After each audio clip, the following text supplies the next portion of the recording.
I lived with David Chen for 3 years. Occasionally we slept together. We never kissed. It was the purest form of a relationship between a man and a woman, driven solely by primal needs. Until one day I accidentally witnessed him and his secretary acting intimately, letting her come and go freely in his private space. I understood and quietly stepped aside. On the night I left, I sent him a text to say goodbye. I'm returning to my hometown to get married. Don't contact me again. Later, I bid farewell to my blind date. Turning around, I met David's gaze. He could no longer maintain his gentle and rational facade, losing control and cornering me against the wall. What does he have that's better than me? Money, power, or is he better at servicing you than I was? As the workday was drawing to a close, a sudden downpour began. My colleague Carolina forgot her umbrella and sidled up to share mine. I didn't say no. Lowering my head while opening the umbrella, I heard Carolina murmur enviously, being a secretary sure has its perks. Proximity breeds opportunity. Secretary Sue has only been here 3 weeks and she's already sharing an umbrella with Mr. Chen. In 3 more months, won't we all be calling her Mrs. Chen? I looked up. My gaze pierced through the rain curtain, resting upon the 2 figures beneath that unfurled black umbrella. 2 figures were walking side by side, their backs receding. David was walking briskly ahead as Bella Sue hurried after him. She ran in such a rush that she stumbled. With a startled cry, she started to fall toward the ground. But David was just in time to reach out and catch her by the waist. The scene unfolded at just the right moment, like a classic scene from a TV idol drama. I looked away, gave the umbrella a light shake, and myriad crystal raindrops scattered to the ground, spreading ripples in circles. Aren't we going? If the rain gets any heavier, we might get stuck here soon, I reminded her. Carolina, seeing that I wasn't responding, poked my arm helplessly. That's President Chen, young, accomplished, and morally impeccable, practically enshrined by the entire company. Doesn't he make your heart flutter even a little? She put on a look of anguish, clutching her chest, and sighed dramatically without waiting for my answer. Just seeing someone already beat me to President Chen's co-pilot seat breaks my heart. Carolina's sudden dramatic antics made me laugh. I pulled out my car keys and pressed the button, making the lights of the Audi parked by the roadside flash. I lifted her chin playfully and said with a smile, "You might not get to sit in President Chen's passenger seat anytime soon, but how about taking a ride in mine?" Taking Carolina home took a little longer than expected. When I pushed open the door, David had just placed the last dish on the dining table. He was wearing comfortable loungewear, and the apron he had tied seemed to be from the couple set the mall gave us during our last shopping trip. Bathed in the warm yellow light overhead, the businesslike detachment David had developed from years immersed in the commercial world had dissipated. There was nothing left but his inherent gentleness and softness. David walked over, took the bag from me, and hung it on the coat rack. Then he bent down and took out the slippers for me, setting them by my feet. His fingertips naturally brushed against the ankle strap of my high heels, the warmth from his touch spreading to my cold skin. I stepped back stiffly half a step, refusing David's help. "I'd rather do it myself." David paused briefly and remained silent. "I made your favorite pumpkin pot with pork ribs. Go wash up, and let us eat while it's warm." I silently took off my shoes and walked to the kitchen sink. As the water flowed through my fingers, my thoughts emptied out. In the 3 years of living together, David and I had crossed many lines.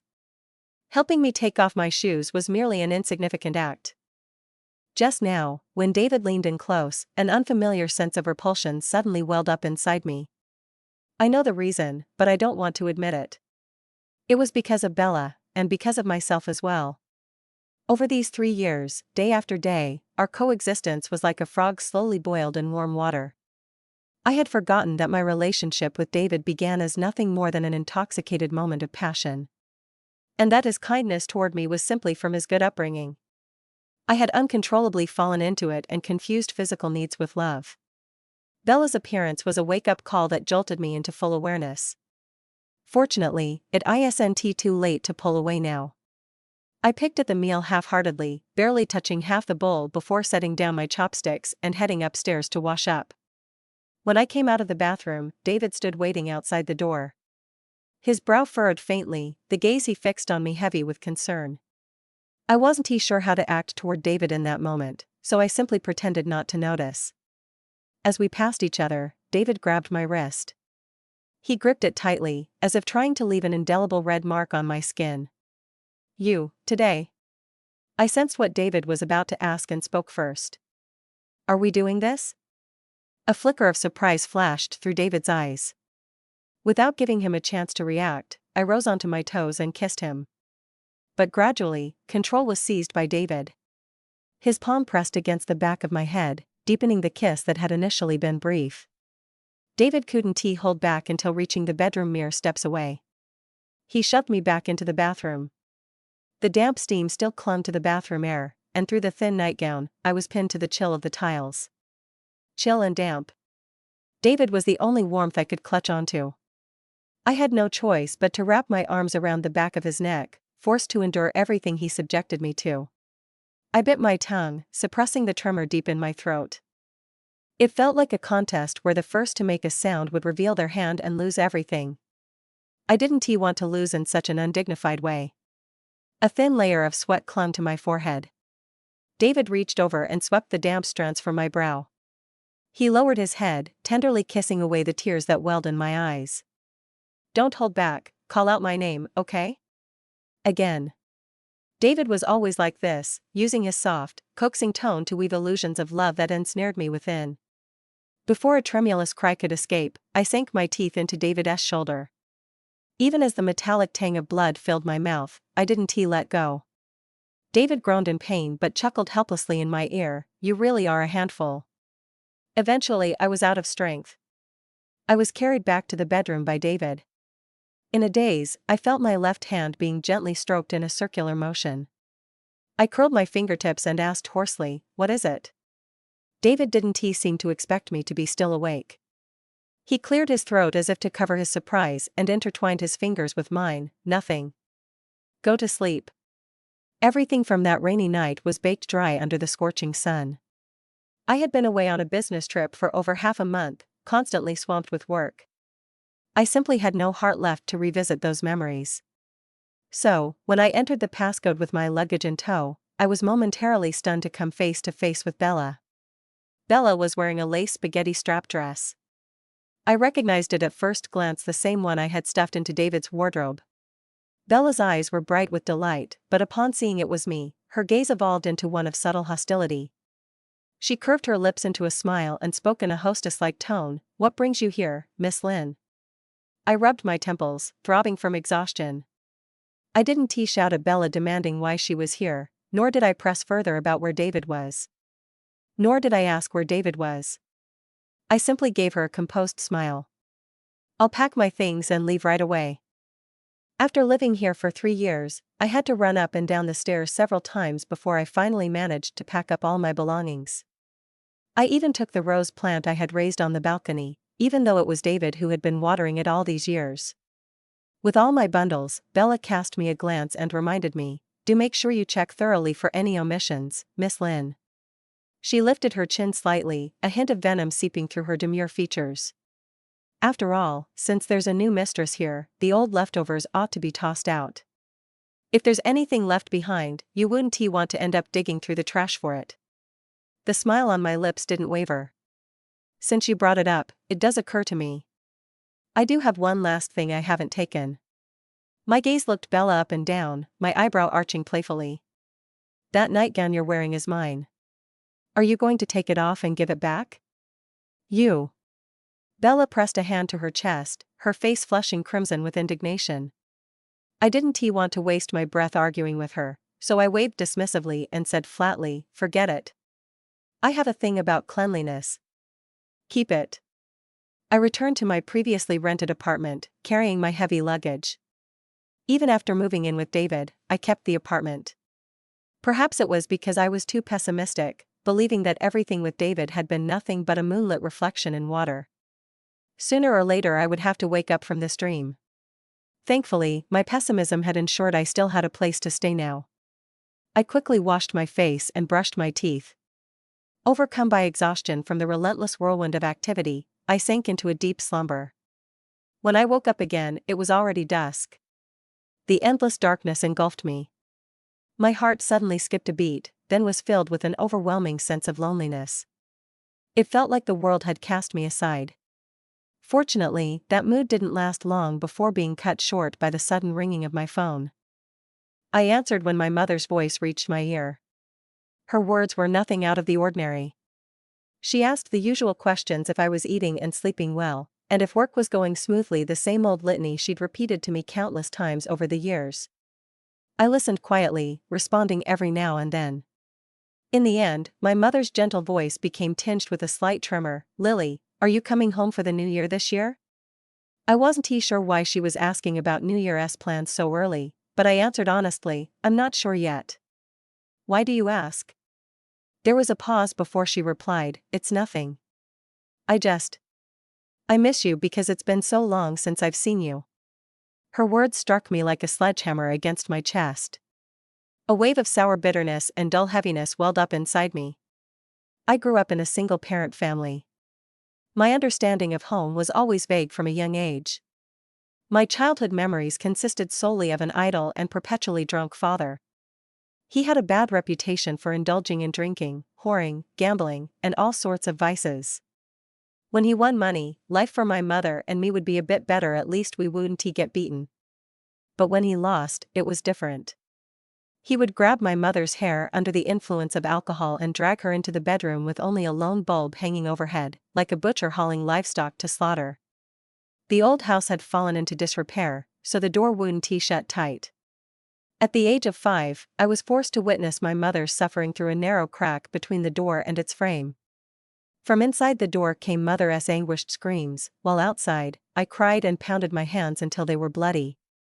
I couldn't break this door open. I couldn't stop the torture from continuing. These days dragged on for a long time. Until the day my father's fist, bulging with veins, came crashing down on me. That was the day my mother, who had always been submissive, suddenly fought back. She grabbed the kitchen knife and flailed it about. "You beast! If you dare lay a hand on Lily, we'll all die together." Her black hair was disheveled, and blood oozed from a wound on her forehead. She looked like a malevolent spirit that had crawled out of the underworld. My father was intimidated, grumbling and swearing as he stomped out. My mother put down the knife, her strength suddenly gone, and drew me into her arms. Her tears dripped into my hair as she said in a choked voice, "Lily, don't be afraid. Mom will get you out of here." After that, my mother single-handedly shouldered the responsibility of our home for the two of us. She worked herself to the bone to support me through to success. All I could do was study hard, work hard, and make a name for myself so she could live a life of ease. But over the years I had been so focused on making money that I forgot what she needed most was simply having me around. I glanced at my savings. The string of zeros was enough to let me completely stop striving for the rest of my life. I no longer had any reason that necessitated staying in Beijing. Once I realized this, I spent a week handling the work that required handing over and completed the resignation procedures. The night I left, I felt unburdened. I didn't even take my suitcase. Just before boarding the plane, I sent David a final text message. "This is how our 3 years together come to an end. I'm going back to my hometown to get married. Don't contact me again." With the burden of work lifted, my days back in my hometown were almost excessively peaceful. To keep myself from getting too bored, I built a small flower garden in the courtyard. Every day I tended to the flowers and plants, finding peace in it. However, my mother's maternal instinct set off alarm bells at my uncharacteristic quiet.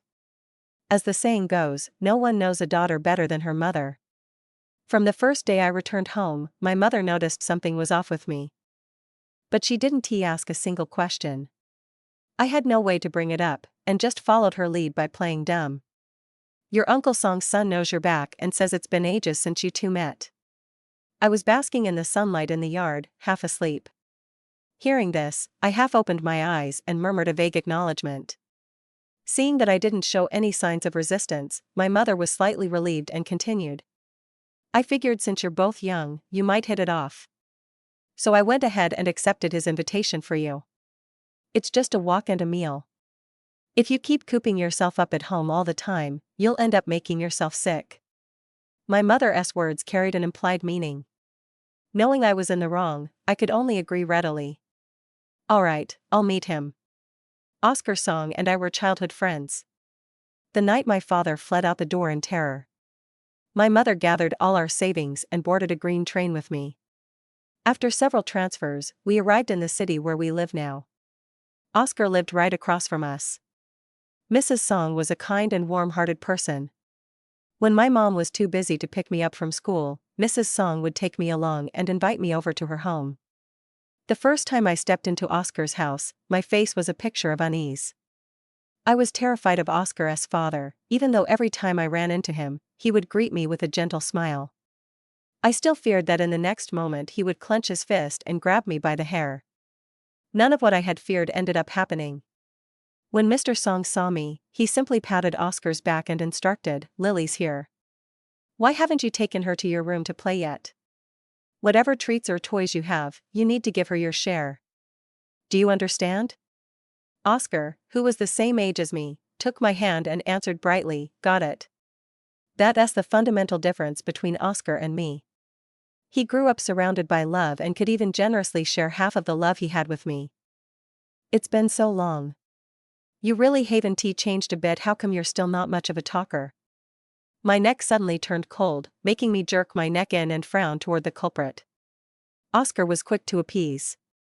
He handed me a cup, smiling as he sat down across from me, for seasoned spring macchiato, no ice, no sugar, with taro balls. Did I get it right? Your favorite order. I took it and poked the straw all the way to the bottom. Took a sip of the milk tea before replying, "You haven't changed either, still so childish and chatty." Oscar leaned back in his chair, his dark hair falling in fine strands around his face with a touch of nonchalance. "It's just how I am with you. If I hadn't grown up alongside you, I could have at least been somewhat of an aloof heartthrob." Oscar sighed, "Unfortunately, you've always been an ice block since childhood. If I were to act like a mountain too, I'd only manage 12 sentences with you in 12 years. I curved my lips into a smile without agreeing or disagreeing. "How have you been all these years?" Oscar continued chatting with me. "Pretty good. I mean, I'm already living the retired life early. What about you?" "After graduating from college, I worked as a wildlife photographer for 2 years, interacting with nature. But I got injured a while ago and my mom was so worried she cried her eyes out. I couldn't keep making her worry." Oscar shrugged rather resignedly as he spoke, "So now I've had to hang up my boots and am planning to start a studio." That does sound a bit of a shame. I crossed my arms and raised an eyebrow, teasing, "But getting to experience the youth's entrepreneurial passion at your age is like reliving 18 all over again." Oscar pretended to be angry and caught me off guard. Raised his hand as if to knock my forehead. I instinctively turned my head away. Oscar's hand hung suspended in midair, and the atmosphere crackled with momentary tension. Oscar nonchalantly withdrew his hand and brushed off the moment with a light-hearted quip. "Forget it, this eternal 18-year-old flower boy has nothing to say to an old-timer like you." Oscar and I walked around, stopping and starting, visiting quite a few places we used to frequent. As evening approached, Oscar drove me back to my doorstep. Just as I was about to say goodbye, he took my hand hanging by my side. Oscar took my hand, giving it a gentle squeeze. "Lily, the reason I asked you out today was to tell you I love you." I looked down at our intertwined hands, then shifted my gaze to Oscar's face. "When filling out your college applications, you didn't choose Beijing. Instead, you went to another city. Was it because you saw the confession I wrote on the last page of my workbook? Was that considered an implicit rejection?" Oscar frowned, a flash of urgency flickering through his eyes. "At that time I figured you just couldn't tell love apart from dependency. That's what made you develop feelings for me. But later I realized how terribly wrong I had been. The one who couldn't tell was me." Oscar looked down at me. He was waiting for my reply. "You're right," I answered softly, as I pulled my hand out of Oscar's grip. "Back then I really didn't know the difference between love and dependence. Back then, we were always inseparable. You were the only one who took care of me, treated me well, and shared everything with me. I hadn't experienced much love, so I naturally thought that was love. The words on the tip of my tongue spilled out with my trembling breath, but now I realize that love isn't about unilaterally demanding everything the other person possesses. Love makes you foolish, even when you're empty-handed, even knowing the other person isn't lacking in love. Still, you'll willingly offer that small, barren piece of sincerity. That's what love is like, not all that great, but not too terrible either. I paused, meeting Oscar's gaze with a serious look. So you'll always be my brother. You've always been a brother to me, and that will never change. The evening breeze brushed past, disheveling the strands of hair dangling by my ears. After a long silence, Oscar suddenly burst into a chuckle. He tapped me on the head with 2 fingers held together. It didn't hurt, but it made me blink twice in bewilderment. All this long-winded talk about love, and it's actually coming from you? I must have misjudged you. You haven't just stayed the same, you've changed a whole lot. Tell me, who did you fall in love with? And why didn't you bring him back for your big brother to check out? The tension eased. I didn't hide anything from Oscar, shaking my head and answering truthfully, there's no chance for us. Oscar knew me better than that. He knew I wasn't one to say something so discouraging easily. Oscar didn't try to persuade me further. He simply tucked the stray hairs behind my ear and said gently, "It's getting windy. You should get inside." I watched as Oscar drove off. When I turned around, I came face to face with David standing across the street. I had no idea how long he had been standing there, the faint glow of his cigarette flickering between his fingers. A sense of helplessness welled up inside me. Despite having lived together for 3 years and shared countless intimate moments between us, David and I. Yet between David and me yawned a chasm that could never be crossed.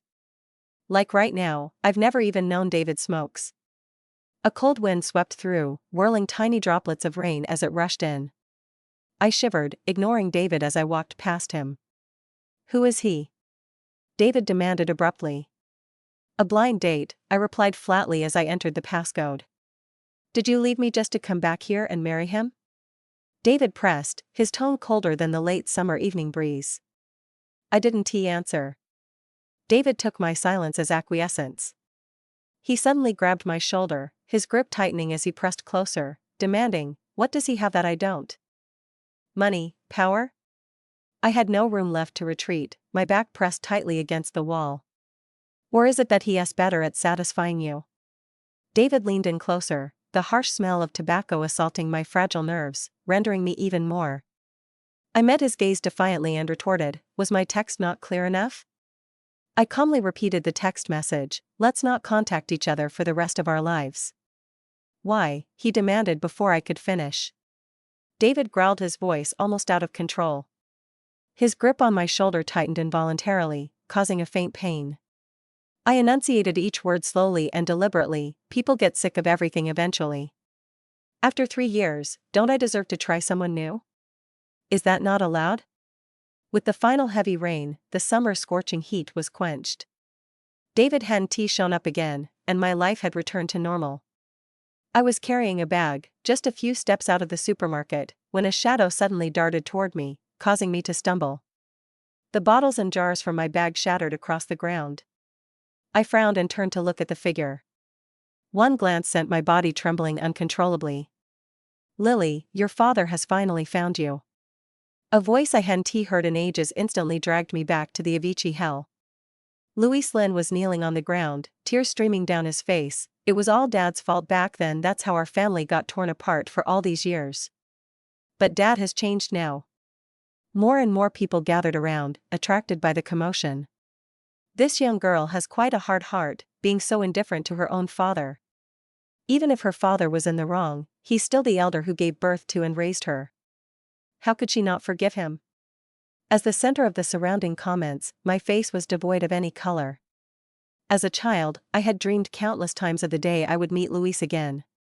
But no matter the course the dream took, it always culminated in a bloody mutual destruction. Luis was a deep-rooted chronic illness within me. As long as he is alive, I will never have peace. My eyes fell on a small, sharp shard of broken glass at my feet. If I slit Luis's throat, he would die quickly. Then everything would be over. I held my trembling hand, not yet taking action. But before I could move, I was pulled into a warm embrace. Is scamming this brazen now? David's warm palm gently stroked my back, pulling me out of my dazed state. My girlfriend's father passed away recently. I watched with my own eyes as he was sent to the crematorium. You popping up now and impersonating a corpse isn't exactly setting a good example for society, is it? With just a few words, David changed the crowd's tune. So he's a con artist. I was wondering why such a nice girl didn't react. He was poking at her sore spot. She is so young to have lost her father. How pitiful. Isn't this a human trafficker? Call the police. Hurry up before he runs away and harms others. Luis attempted to argue further, but upon hearing, call the police, his face abruptly twisted in panic. He scrambled to his feet and fled.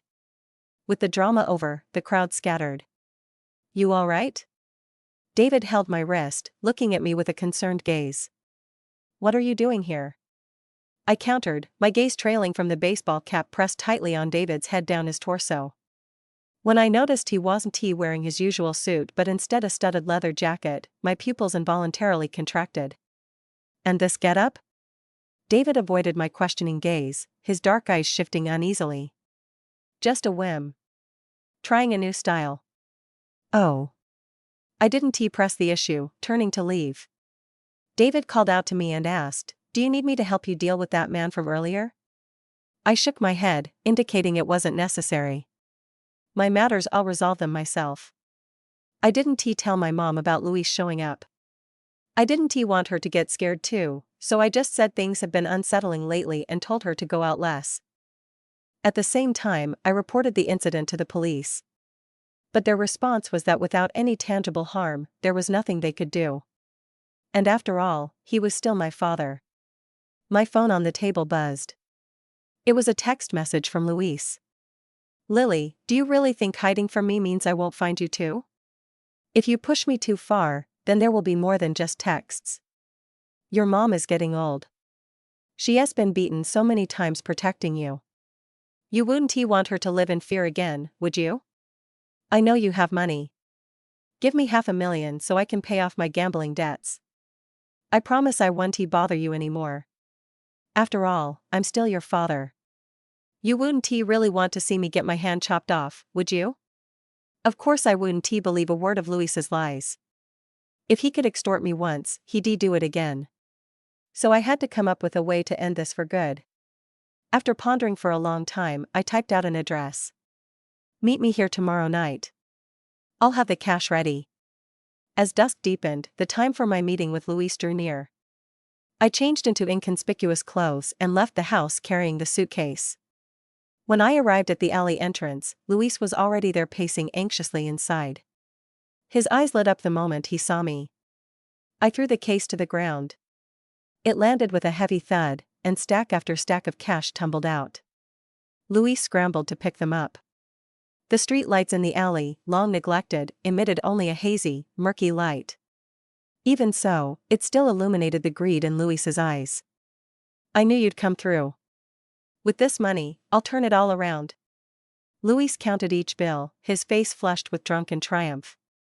I watched him in silence and let out a soft, derisive snort. Sure enough, the sound snapped Luis's head up. He looked at me warily. What's so funny? I'm laughing at your stupidity, I retorted. Did you really think I'd let you manipulate me? 50,000. Just extortion alone could land you in deep trouble. I said offhandedly, and Luis's face instantly twitched. He blustered with false bravado, his voice quivering as he yelled, I'm your damn father. It's your goddamn duty to give me this money. Unmoved, I continued to provoke him. Oh really? Save that speech for the police later. Luis gritted his teeth, a vicious fury surging through him. You little bitch, how dare you call the police? I should be killed you back then.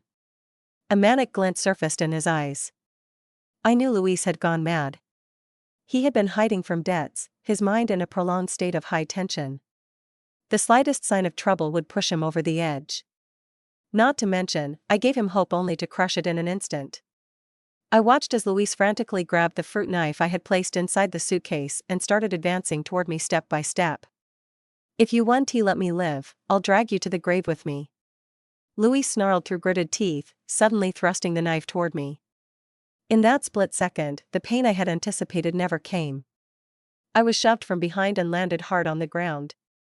The sound of the blade sinking into flesh mixed with a pain-stifled gasp rang out. I looked up in disbelief. David was half kneeling on the ground, blood gushing around the hilt of the knife, staining his pristine shirt. The stark contrast between red and white seared my eyes. At the sight of blood, Louis suddenly sobered up and instinctively bolted out of the alley. I couldn't care about anything else and rushed to check David's injuries. His face was as pale as paper, his bloodless lips pressed tightly together. Lily. I held David's icy hand, choking back a sob as I responded, "I'm here." With one hand, I soothed David, while with the other I picked up the phone that had fallen to the ground and called an ambulance. David leaned his head against my shoulder, his voice soft and faint. "It was raining that day when you kissed me. You once said that friends with benefits had 3 rules: no kissing in bed and no acknowledgement outside the bedroom. I thought that when you kissed me, we should be considered rightful lovers. But then you turned around and left me to marry someone else, saying you were sick of me. It's not fair. The time I've liked you is longer than 3 years." David spoke haltingly, his usually calm voice carrying a hint of vulnerability. My heart felt like an overshaken carbonated drink, sentiments surging up and submerging my throat. I gasped for breath, choking out the words through suppressed sobs. "I love you." Warm tears streamed down my cheeks and onto David's neck. He paused, a faint, unreal smile coloring the edges of his voice. "You're not just feeding me sweet talk now that I'm dying to keep me happy, are you?" "No, you won't die." I kept shaking my head violently. David lifted his hand and brushed away my tears. "Can you kiss me?" This was our first true kiss. Our lips lightly brushed, mingled with the salt of tears. Under such circumstances, it was both absurd and pitiful. The wail of sirens pierced the air as David was lifted onto a stretcher and into the ambulance. Oscar followed behind the police officers. He caught my arm as I swayed weakly. "Sorry, I was a step too late again." My attention was entirely fixed on David in the distance, so I didn't catch what he said. I had intended to go with David to the hospital, but the police stopped me on the way to take my statement. By the time I arrived, David had already come out of surgery and was resting in his hospital room. "How are you feeling?" Seeing the worry on my face, David lifted his lips in a smile. "Don't worry. It's already settled." I parted my lips, but seeing David in this state, I found myself unable to utter a word. I could only blame myself for my own lack of caution. "Stop frowning. This pain is nothing. It's trivial compared to the heartache of seeing it land on you." My ears burned as the atmosphere suddenly turned charged. The next second, the door was flung open. "How did you end up in the hospital again?" I turned to look and saw a man with dyed red hair and a punk style. Our eyes met, and he instantly broke into a grin. "You must be the missus, huh?" "I'm David's friend, Daniel." I smiled back, my attention caught by the key word he had used. "You said again?" Daniel casually pulled up a chair and sat down. "David actually didn't he tell you, sis-in-law?" He grabbed an apple from the fruit basket he'd brought, wiped it off, and took a bite. "He endured over 20 lashes of family discipline just to marry you. Honestly, old Master Chen is truly heartless. He dotes on his precious grandson every day, but when it came to beating you, he didn't hold back at all. It was a bloody mess with his flesh torn open. They didn't even apply medicine, just dumped him in the ancestral hall for punitive kneeling, denying him even a sip of water." Daniel munched on the apple and cast a cringing look at David, completely oblivious to the icy glare David was shooting him. "Speaking of which, I do feel quite sorry towards you, sis." Daniel jumped topics so abruptly that I instinctively asked, "Why?" "When David was on his 3rd day of kneeling, his wounds became infected and he developed a high fever. When they carried him out, he was delirious, but he kept insisting I water his flowers." Daniel scratched his neck awkwardly, "But I figured it wouldn't be right for a guy like me to barge into your love nest, so I passed the address to his secretary. I had no idea that mess would happen. I owe you an apology. But David's love for you is witnessed by heaven and earth." "Who told you to talk so much?" Get out there and handle what's outside. David, unable to take it anymore, threw a pillow at Daniel's head. The motion tugged at his wound, causing David to let out a pained grunt. Who said you could move? David leaned back against the headboard, putting on a frail act. It hurts. I was about to call for a doctor when David caught my wrist. If you kiss me, it won't hurt anymore. I sat back down and took David's hand resignedly. I'm not some painkiller. If you don't kiss me, how would you know if it works? I lowered my head and my lips brushed against David's fingertips. His fingertip lightly grazed my lower lip, a faint tingling sensation rippling from the corner of my mouth. I cleared my throat and feigned nonchalance. The flowers Daniel mentioned, were they my roses? David let me toy with his fingertips, his lips curving into a soft smile. Don't pretend you don't know. Aren't they all yours?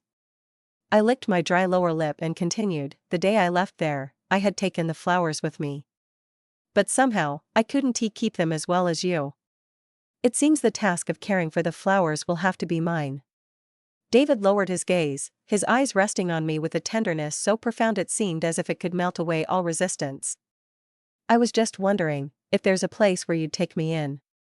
I met David's gaze. What are you moving in as? Your future husband. I froze as something was slid to the base of my ring finger. Mustering my courage, I looked down and saw the ring glinting in the light. When did you? That night when I thought you were asleep, I sneaked a measurement of your ring size. Looks like I guessed right. She ran too hurriedly, losing her balance. Is this a position you're willing to accept? I do. David leaned over. His second kiss brushed the corner of my mouth. Luis was captured more quickly than I had imagined. He was charged with extortion, intentional assault, and the domestic violence charges from years ago that I supplemented. With both eyewitness testimonies and physical evidence, coupled with David's refusal to agree to a settlement, Luis was going to spend the rest of his life behind bars. The shadow I once believed would trap me for life had finally dissipated. Today is such a good day. How about celebrating with hot pot? I suggested as I linked my arm through David's. David's eyes narrowed into slender crescents as he smiled, always yielding to my every wish. Okay. And let us also pick up that grape meat cake from the dessert shop on the way. What else?